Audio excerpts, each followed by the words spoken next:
네. 지금 이제부터 얘기를 하려고 하는 거는 그러니까 기존에 아예 어휘를 모르던 친구들이 이제 어휘를 어떻게 외울까요가 아니라 이제 1월부터 지금 이제 4월 거의 5월이 다 돼가는 시점이니까 어휘를 많이 외웠는데도 자꾸 까먹어요. 하거나 아니면 어휘를 해도 안 돼요. 이거에 대해서 그럼 어떻게 하면 조금 더 지금보다 나아질 건가에 대해서 얘기를 할 거예요. 일단 어떻게 공부를 하셔야 되는지부터 전체적으로 말씀을 드리면 우리가 수업이 일단 월, 수, 금이죠. 그러면 여러분들이 여기서 확인하셔야 되는 건 여러분들이 수업을 듣는 날에 아침에 와서 시험을 보잖아요. 그쵸? 어휘 테스트를 보는데 어휘 테스트를 보기 전날에 어휘를 외우는 게 아니다가 핵심이에요. 그러니까 여러분들이 보통은 월요일 날 수업이 있으면 요때 일요일 날 저녁에 급하게 어휘를 외워서 아침에 학원 오는 길에 이제 달달달 외워서 시험 보고 그리고 이제 몇 개 틀렸는데 맞았다 치고 이제 개수를 올리잖아요.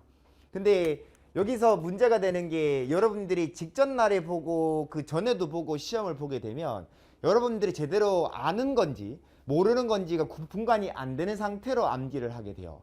다시 말하면 그냥 외워서 베껴 쓰는 거죠, 거의. 그러다 보면 여러분들이 일단 이렇게 해서 외우고 나면은 좀 똘똘한 친구들은 많이 맞겠죠. 뭐 50개 했을 때 우리가 시험을 보는데 뭐 45개, 50개까지 맞는다고 했는데 시험을 보면 자꾸 어휘를 틀리는 이유가 이거라고 보시면 돼요. 그러니까 여러분들이 좀 이따 제가 종합적으로도 말씀을 드리겠지만 어휘 암기나 아니면 우리가 치는 지금 하루하루의 시험들은 내신이 아니죠. 그러니까 이걸 여러분들이 계속 100점을 맞고 50개가 다 나온다고 해서 여러분들이 좋은 학교에 가는 게 보장되는 게 아니에요. 그러니까 여러분들이 공부가 지금 당장은 이제 어떤 점수가 나오든 시험장 가서 좋은 성적을 받으려면 그거에 맞춰서 하셔야 돼요. 여러분들이 외웠는데 자꾸 시험에서 틀리는 이유예요. 일단은 공부를 하실 때 반드시 뭐 토일 논다 이러면 또 얘기를 좀 저랑 따로 또 해봐야 되겠지만 일단은 월요일 날 만약 여러분들이 수업을 하고 시험을 어휘를 본다면 토요일 날 어휘를 보고 일요일 날에는 여러분들이 그 전주 동안 했던 것들을 암기하는 방식이 돼야 돼요. 그렇게 해야지 까먹겠죠. 그러면은 외웠고 그 다음에 딴 거 좀 보면은 논 건 아니죠. 그리고 또 어휘를 외우면 까먹겠죠. 이제 시험을 보면 까먹겠죠. 그러면 까먹는 그때 고민을 하면서 스트레스를 받는 그 과정에서 여러분들이 아는 어휘, 모르는 어휘에 대한 구분도 좀 생기고요. 조금 더 어휘를 잘 외울 수 있는 준비가 된다라고 보시면 돼요. 무슨 말인지 알겠죠? 그러니까 자꾸 여러분들이 실패하지 않는 공부를 하려고 애쓰는데 궁극적으로 실패하지 않으려면 지금 여러분들이 계속 시행착오를 겪어야 해요. 무슨 말인지 알겠죠? 그러니까 전쟁에서는 이기려면 전투에서는 져야 된다 이거 얘기를 하는 거예요. 그러니까 자꾸 틀리도록 여러분 스스로를 유도하세요. 대신에 이렇게 틀리면은 또 패배감만 드니까 여러분들이 토요일 날 어휘를 월요일 거 외우고 그 다음에 시간이 좀 여유가 있으면은 우리 또 ABC도 따로 외우셔야 되겠죠? 그 다음에 일요일 날에는 따로 종합적으로 공부를 하시고 월요일 날 시험을 치고 나면 그때 이제 월요일 날 시험 치고 나서 그때 여러분들이 집에 가는 길이나 짬짬이 오늘 외웠던 거를 복습을 좀 하시는 게 좋다라고 보시면 되고요. 그리고 나서 또 수요일 날 걸 대비를 하는 거죠. 수요일 대비를 하고 화요일 날 똑같이 금요일 날 수요일 날은 수요일 시험 치고 금요일 대비하고 목요일 시험 치고 금요일 날 또 이제부터 누적을 보고 무슨 말인지 알겠죠? 그러니까 이제부터는 개수를 여러분들이 제가 이 말씀을 왜 드리냐면 우리가 밴드로 이제 댓글 같은 걸 달면서 여러분 외운 개수를 파악하잖아요. 다 맞아요. 그러면 이제부터는 틀려야 될 때라는 거예요. 다 맞으면은 이제부터 여러분들이 외웠는데 근데 모의고사를 치면 많이 틀리는 게 보이거든요. 그건 아직까지 외웠는데 제대로 외워진 게 아니란 뜻이기 때문에 그러면 이제부터 여러분들이 하셔야 되는 건 일부러 틀리는 쪽으로 유도해서 빵꾸난 걸 찾아서 메우는 걸 작업을 하셔야 돼요. 무슨 말인지 알겠죠? 그래서 이제부터 이런 느낌으로 여러분들이 틀려도 괜찮으니까 일단은 개수가 적게 나오더라도 여러분들이 자꾸 모르는 걸 찾고 확인하는 느낌으로 가세요. 무슨 말인지 알겠죠? 그렇게 여러분들이 해주시면 좋겠고 ABC랑 에이펙스랑 병행하시는 거 요거 기억하시고 그래서 여러분들이 기억하셔야 되는 건 일단은 여러분들이 보통 공부를 할 때 될 수 있으면 스트레스를 안 받는 공부를 하려고 하는데 사실 공부는 스트레스를 받을 수밖에 없어요. 본인이 고민을 하고 스트레스를 받지 않으면 기억에 남지 않아요. 그러니까 여러분들이 항상 공부할 때 주안점을 두셔야 되는 건 일부러 고통을 받을 필요는 없지만 일단 고통을 피하고서는 암기를 할 수도 없고 공부를 잘하게 될 수도 없어요. 고민하셔야 돼요. 그래서 여러분들이 항상 실전처럼 본다라고 생각을 하시고 시험을 보든 아니면 데일리 테스트를 치든 될 수 있으면 틀린 쪽을 유도해서 자꾸 고민을 해보세요. 요거 기억하시고 그래서 두 가지 요거 말씀을 드렸고 그 다음에 이제 지금 여러분들이 어휘를 외우고 있을 때 지금 이제 시장의 트렌드라던가 이런 거를 종합적으로 다 말씀을 드릴 거예요. 첫 번째는 아까 얘가 말씀드렸던 것처럼 우리가 치는 매일매일의 시험은 내신이 아니기 때문에 전혀 점수에 연연할 필요가 없고, 여기서 여러분들이 자꾸 부족한 걸 찾아내는 방식으로 공부를 하셔야 돼요. 맞는 건 하나도 안 중요해요. 알겠죠? 두 번째, 그리고 예문 위주로 공부를 하는 거에 대해서도 얘기를 할게요. 기본적으로 공부에는 왕도는 없고요. 실질적으로 여러분들이 어떤 방식을 공부하든 여러분의 방식이 있다라고 하면 그게 맞는 거고 그걸 고수하면 돼요. 상관없는데, 뭐 실제로 제가 뭐 TV에서 본 걸로는 뭐 제가 몇 번 말씀드렸지만 서울대 뭐 의대 합격한 학생도 또 엎드려서 공부하더만. 엎드려서 공부하는 건 나쁜 공부 방법이 아니에요. 다만 우리에게 안 맞을 뿐이에요. 그러니까 공부 방법에 문제는 없지만, 제가 친구들을 강의를 많이 해보고 일반적으로 상위권 위주로 계속 강의를 하면서 어떤 특징들이 보이긴 하겠죠. 일반화한 거예요. 절대적으로 이게 맞다 이런 건 아니지만 적어도 예문을 보면서 공부하는 방식은 효율적이잖아요. 왜냐하면 일단 첫 번째, 우리 편입 시험이 아주 많이 어려워서 정말 많은 어휘량을 요구하고, 어휘를 많이 알면 알수록 여러분들 해석할 때 편한 건 사실 알고 있죠. 그런 상황에서 자꾸 예문을 보면서 한 문장에 들이는 시간이 늘어나게 되면 결국은 보는 어휘량의 전체가 줄어들게 된다는 뜻이고요. 그렇기 때문에 여러분들이 시험장 가서 모르는 어휘 유출을 많이 해야 되고, 결국 시험장에서 여러분들이 좋은 결과를 낳기 힘들 가능성이 높아지게 돼요.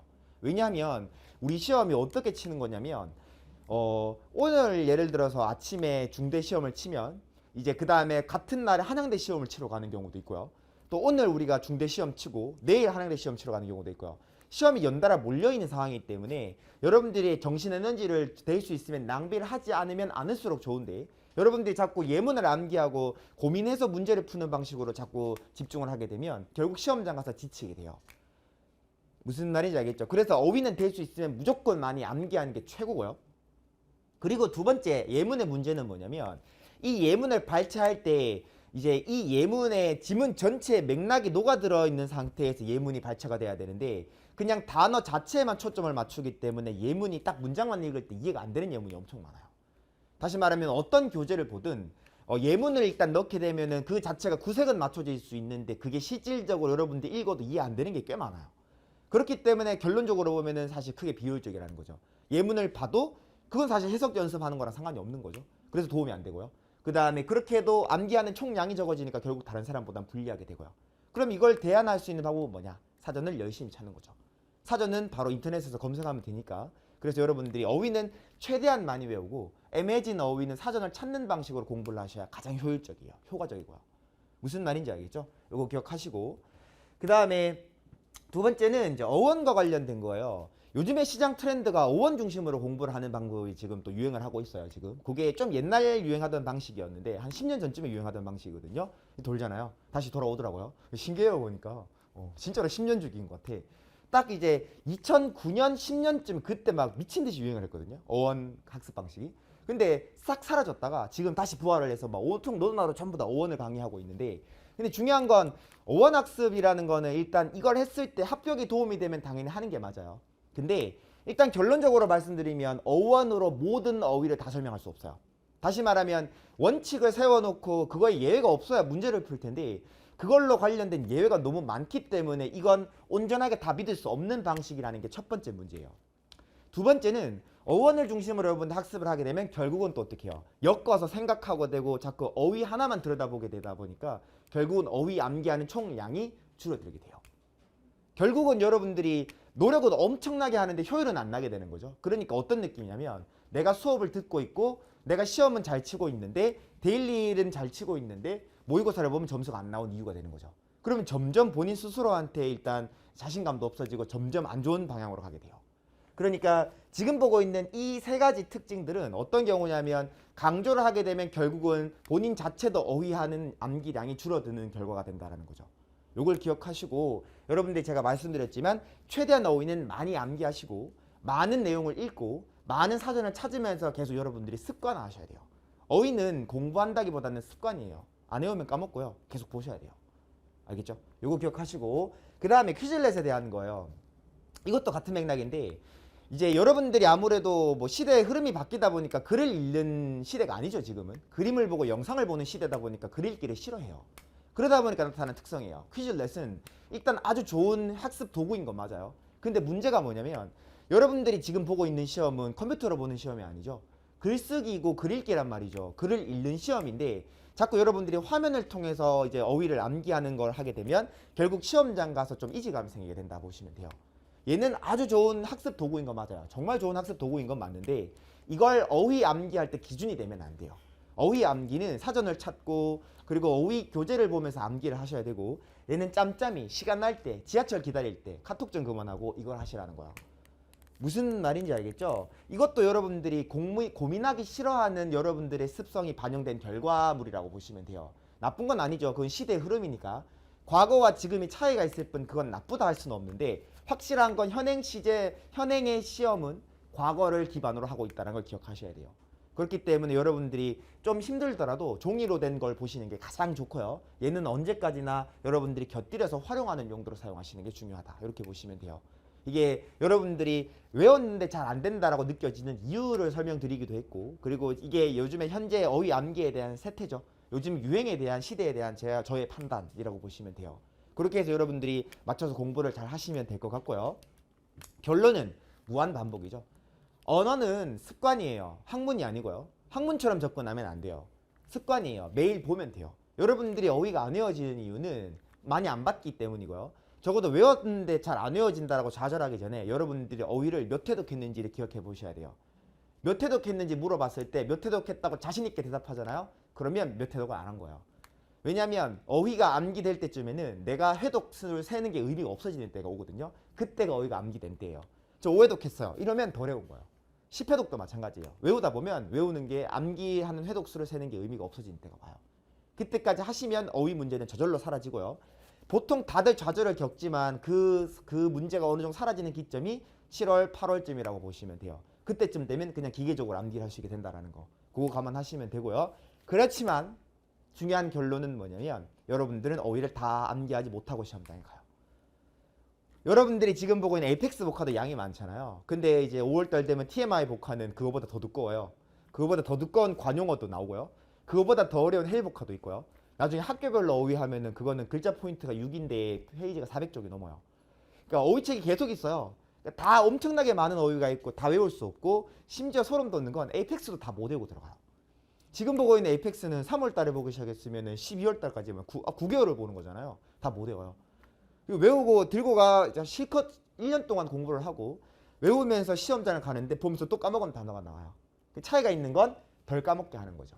그리고 여러분들이 까먹는다는 것 자체가 일상이 되면 어느 순간 어휘도 다른 친구들보다 잘 하고 있을 거예요.